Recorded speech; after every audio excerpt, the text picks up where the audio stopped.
Bismillahirrahmanirrahim. Assalamualaikum warahmatullahi wabarakatuh. Ditingkahi dengan hujan besar tadi yang sekarang sudah mereda, kita berharapkan adanya berkah dari Allah Subhanahu wa taala. Saya, Bang Rizal dan Pak Rustam juga Bang Roy sangat bersyukur atas apapun yang ada yang saat ini Allah embankan kepada kami. Tanggal 15 Januari saya menerima surat pemanggilan sebagai tersangka yang pertama. Dan dari situ saya ada perasaan lega. Mengapa saya katakan lega? Kami merasa keadaan di mana seperti diadu domba ini setidaknya satu langkah selesai. Karena saya tahu ada kegelisahan di hati saudara-saudara kami di klaster 2. Kok yang klaster 1 ini tidak juga diperiksa, ya? Dan itu saya dengarkan sendiri narasinya. Dan hari ini saya sangat bersyukur, saudara-saudaraku, kita satu tujuan, kita satu kerjasama, kita sesungguhnya solid, tidak pernah terpecahkan, ya. Kami pun ingin ditanya, kami pun ingin diperiksa agar diketahui apa duduk soal yang sebenarnya.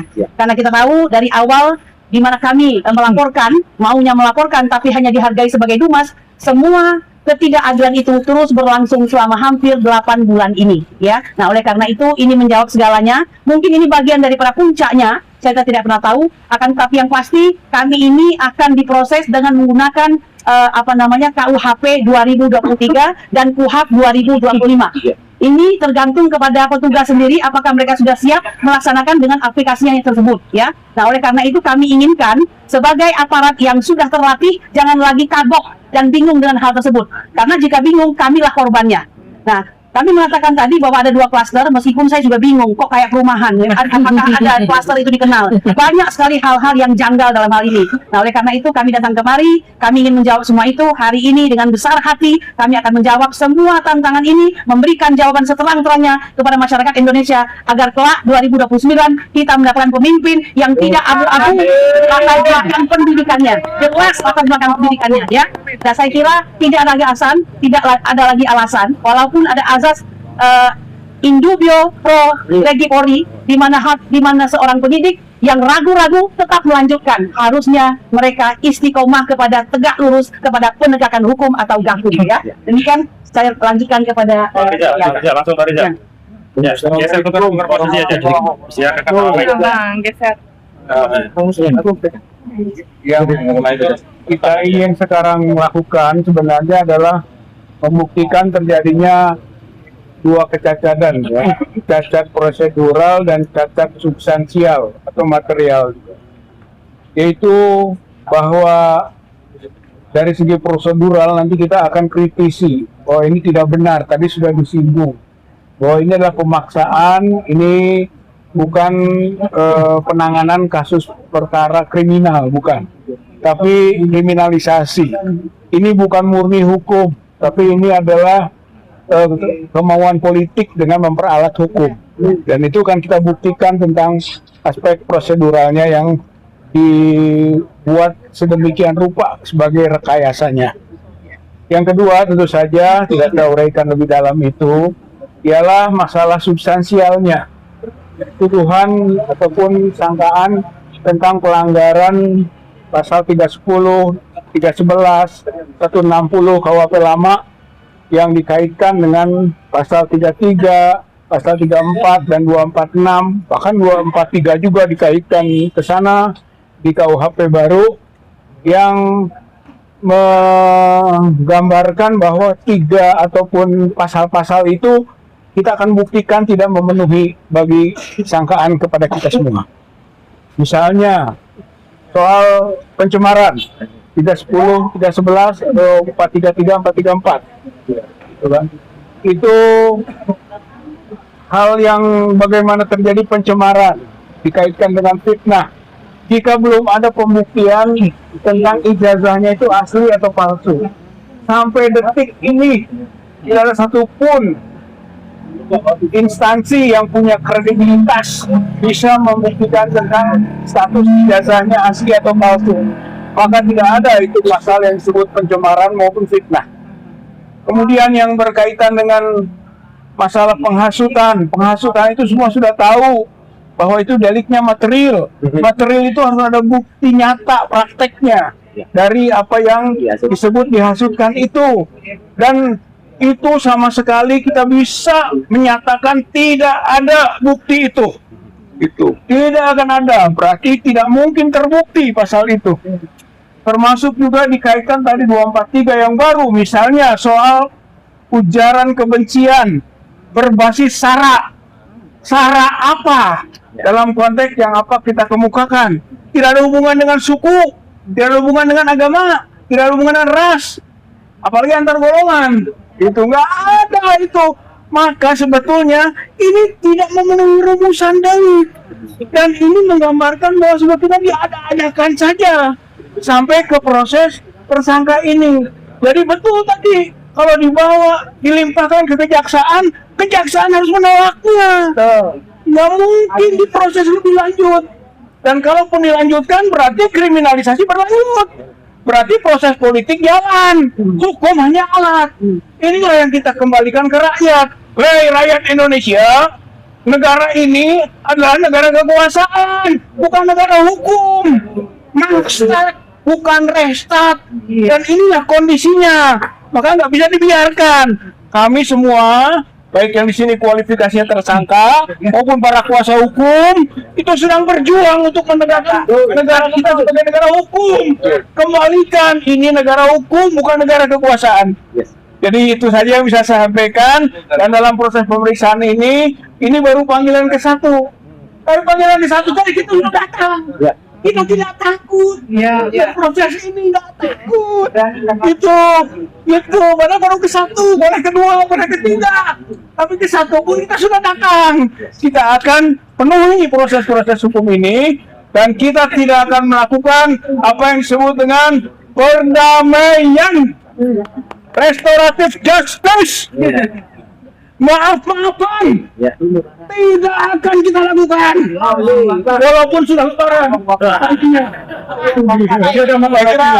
Ini pokoknya kalau mau minta maaf, Pak Jokowi yang minta maaf, bukan kepada kami rakyat Indonesia. Pak Jokowi harus meminta maaf kepada seluruh rakyat Indonesia bahwa dia telah menipu bangsa ini selama lebih dari 10 tahun. Assalamualaikum warahmatullahi wabarakatuh. Assalamualaikum warahmatullahi wabarakatuh. Terakhir. Setelah ini baru boleh pertanyaan. Bismillahirrahmanirrahim. Assalamualaikum warahmatullahi wabarakatuh. Alhamdulillah hari ini saya dan kawan-kawan sehat walafiat untuk menghadapi proses hukum yang dilakukan bukan oleh bangsa ini tapi oleh geng Solo gitu. Artinya mohon marwah hukum di negara ini harus betul-betul ditegakkan. Jangan hukum ini dipermainkan oleh yang namanya Joko Widodo. Karena apa? Karena saya sendiri meyakini ijazah Jokowi itu ada yang buat. Artinya ijazah itu palsu.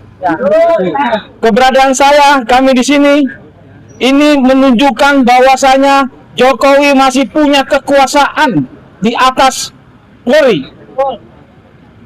Hukum tidak berlaku untuk Jokowi. Dibuktikan apa?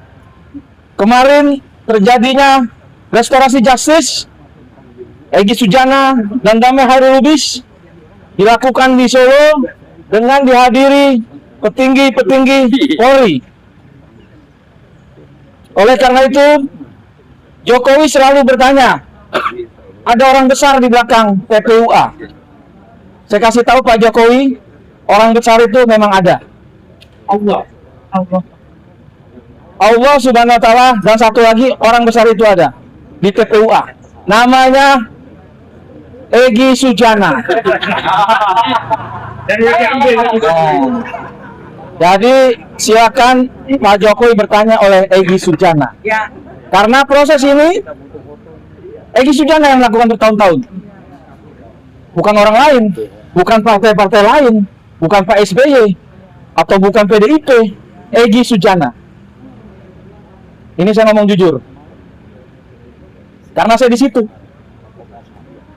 Satu hal lagi, kami kemarin TPUA, Rustam, saya, Bang Rizal Fadilah, Ibu Kurnia, untuk menguatkan antara kami dengan RRT. Karena apa? Sesuai tadi yang ditunjukkan oleh Mas Suryo, bahwasanya mereka bertiga diminta untuk menjadi saksi, tapi terperangkap dalam situasi politik hari ini. Di sini kami menyatakan kami bertanggung jawab TPUA kepada mereka. Oleh karena itu, kami akan tetap bersama RRT untuk membuktikan bahwasanya ijazah Jokowi memang benar-benar palsu. Karena apa? Ada pembuatnya. Saya selalu sebutkan namanya Eko Sulistyo. Isu itu beredar di kalangan aktivis. Saya minta Eko Sulistyo hadir klarifikasi, kita ketemu.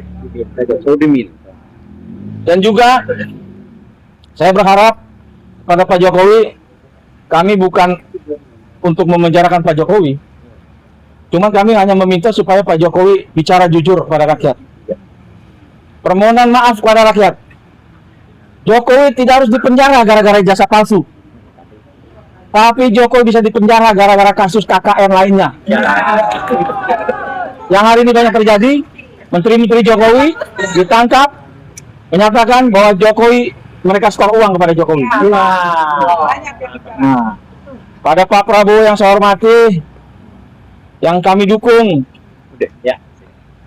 kami ini memperjuangkan ini sudah lama. Dan kebohongan Jokowi pun sudah lama, 2014 bahkan sebelum itu. Apabila Allah menyetujui bahwa itu terbongkar di tahun 2014, artinya presiden hari itu adalah Prabowo Subianto. Artinya Prabowo juga dibohongi oleh Jokowi 2 kali. Saatnya Prabowo bersama rakyat. Saatnya Prabowo memperjuangkan kebenaran. Yang benar adalah benar, yang salah adalah salah. Jangan lagi di bawah ketiaknya Joko Widodo. Kami rakyat bersama Prabowo Subianto. Wabillahi taufiq wal hidayah. Wassalamualaikum warahmatullahi wabarakatuh. Hadir. Oke, sebentar sedikit ada masalah. Langsung aja. Assalamualaikum warahmatullahi wabarakatuh. Ya, terima kasih untuk rekan-rekan semua. Hari ini kami akan mendampingi 3 orang di kelas 1 ini. Ini untuk dalam rangka mendampingi untuk sesuai dengan panggilan Polda Metro Jaya. Pada hari ini kami akan mendampingi mereka. Untuk pertama kalinya kita akan menggunakan Undang-Undang Nomor 1 Tahun 2023. Setelah kita menggantikan Undang-Undang KUHP yang sebelumnya Undang-Undang Nomor 1 Tahun 1946. Ini sudah 80 tahun undang-undangnya berlaku. Hari ini kami akan mendampingi teman-teman pejuang-pejuang ini untuk hak-haknya mereka. Kita ketinggalkan 80 tahun undang-undang yang telah banyak mengkriminalisasikan masyarakat Indonesia. Undang-Undang Nomor 1 Tahun 2023 yang dipergunakan sekarang ini lebih mengetengahkan untuk penegakan hak asasi manusia.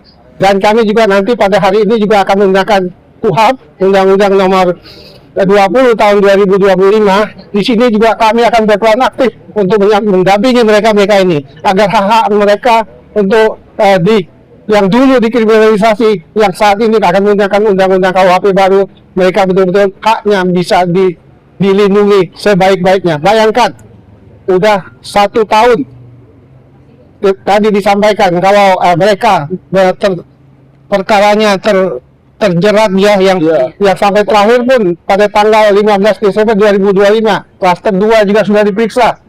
Nah ini sampai hari ini klaster 1 ini diperiksa ini udah 1 bulan lebih.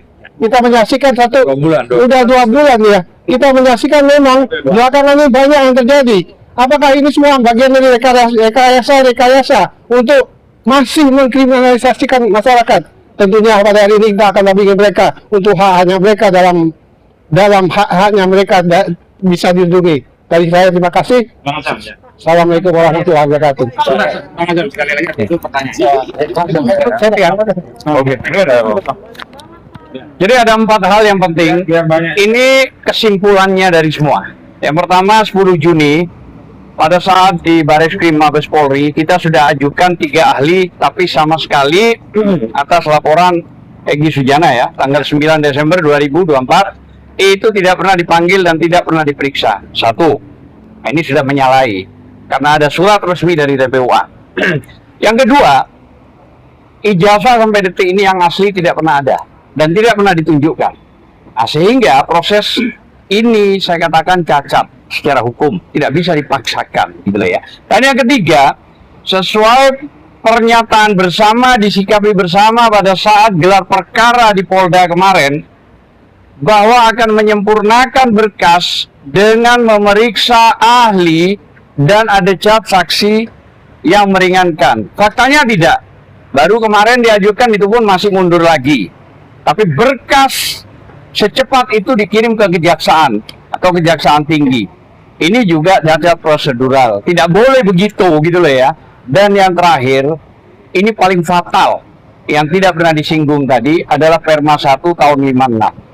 Selama perdata itu yang menyangkut proses perkara ijazah berjalan, maka harus di-hold pidananya. Iya. Tidak bisa dipaksakan untuk berjalan. Kok semua ini ditabrak? Apakah ini tekanan? Apakah ini paksaan? Ya saya kira jurnalis yang bisa menjawab. Cukup. Terima kasih. Assalamualaikum warahmatullahi Kalau ada pertanyaan silakan. Ada tambahan silakan. Ada yang terlupa, meskipun kemarin sudah saya sampaikan di depan Komnas HAM, kami kemarin ke Komnas HAM ya untuk menindaklanjuti dulu laporan kita ke Komnas HAM. Dan ada yang menarik banget, meskipun kemarin ada yang sudah dengar. Pengakuan dari Bu Anis Hidayah, itu ketua Komnas HAM dan didampingi Pak Prabianto, wakil ketua. Komnas HAM selalu disebut-sebut adalah tahu tentang gelar perkara. Jawaban tidak pernah Komnas HAM dicatat namanya oleh Mabes Polri dan juga oleh Polda Metro. Komnas HAM tidak pernah menyetujui hasil gelar pendapat. Komnas HAM tidak tahu menahu tentang gelar pendapat. Komnas HAM pun tidak datang waktu gelar perkara. Jadi artinya adalah semua hasil gelar perkara itu mencatut nama Komnas HAM. Ini disampaikan langsung oleh Bu Anis Hidayah dan juga oleh Pak Prabianto. Gabungan Anies Prabowo. Itu yang ada di Komnas HAM. Terima kasih. Ketua Komnas HAM. Ada pertanyaan? Silakan. Ini kan mau menegaskan sekali lagi sih, tadi kan bilang bahwa ini adalah pemeriksaan pertama setelah ditetapkan sebagai tersangka gitu. Yang pertama dan yang kedua adalah adakah barang bukti baru yang dibawa untuk pemeriksaan itu. Dan yang ketiga, untuk Pak Roy sendiri, pendapat pribadinya seperti apa terkait dengan SP3 Pak Egy dengan Pak Damai Lubis? Saya jawab yang pertama dulu ya, terkait barang bukti. Oh, sebenarnya bukti yang kami hadirkan itu sudah kami sounding sejak November 2025 yang lalu, yakni permohonan menghadirkan ahli dan saksi. Memang alhamdulillah Prof Subianto yang ahli ITE udah diperiksa, tapi masih ada 3 ahli yang belum diperiksa, yakni yang pertama ahli bahasa spesifiknya linguistik forensik Prof Aceng Ruhendi yang belum diperiksa. Nanti kami akan tanyakan kapan jadwalnya. Yang kedua ada ahli pidana, ada 2 orang ahli pidana. Yang pertama Dr. Asmi Saputra dari Universitas Trisakti, yang kedua Pak Ganjar Laksamana Ganjar Bondan Bonaprapta SHMA dari Universitas Indonesia. Itu adalah bagian dari bukti-bukti berupa ahli yang kami ada, yang keterangannya tentu saja sudah kami tanyakan kepada ahli bahwa para pihak ini ya, tersangka pejuang-pejuang kita itu tidak layak untuk dipersoalkan baik dengan pasal delik aduan yakni 311300 maupun delik umumnya 3235 juga Undang-Undang KUHP 160 KUHP. Dan yang lebih jelas bahwa ahli kami semuanya sepakat bahwa delik itu tidak bisa dicampur aduk, delik umum dicampur aduk, delik khusus, delik umum khusus jadi tersangka. Nah, ya kemudian diampuni, yang mengampuni cuma 1, yang memaafkan cuma Joko Widodo, padahal ada 4 laporan selain Joko Widodo, ada Lecumanan, ada Maret Samuel Sultan, ada Andi Kurniawan. Ini kok bisa satu melepaskan, yang lainnya nggak ditanya, dan kok bisa ya delik umum yang diadukan kemudian ikut hilang dengan delik aduan. Ini semuanya nanti akan diterangkan oleh ahli. Begitu, ada lagi? Ya. Oh, Pak Roy, silakan. Tambahan juga seperti besok ahli yang akan diajukan adalah ada Pak Dr. Didik dan juga Prof Hamida, itu untuk kita semuanya. Terus tentang sikap, tidak ada sikap pribadi saya, kita satu tim. Sikap saya adalah sikap yang disampaikan oleh kuasa hukum ya tentang SP3-nya Egy Sujana. Jadi saya menyerahkan kepada kuasa hukum, tidak ada sikap pribadi karena kita satu tim, kita tetap bersama. Terima kasih. Yang lain ada lagi? Cukup ya.